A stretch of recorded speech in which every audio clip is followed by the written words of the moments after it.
Welcome back to another technical deep dive here in the debug zone.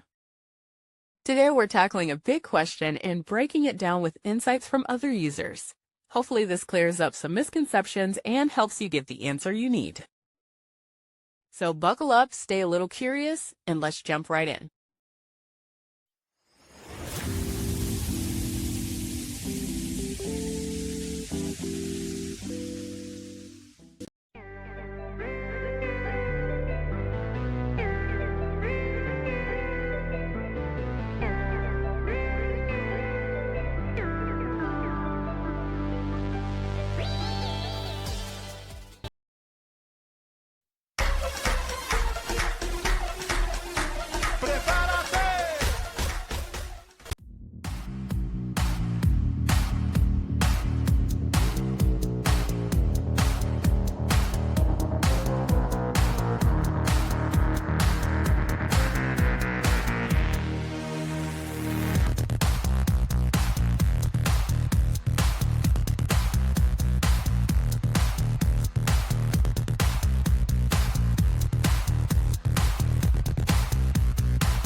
And that's a wrap.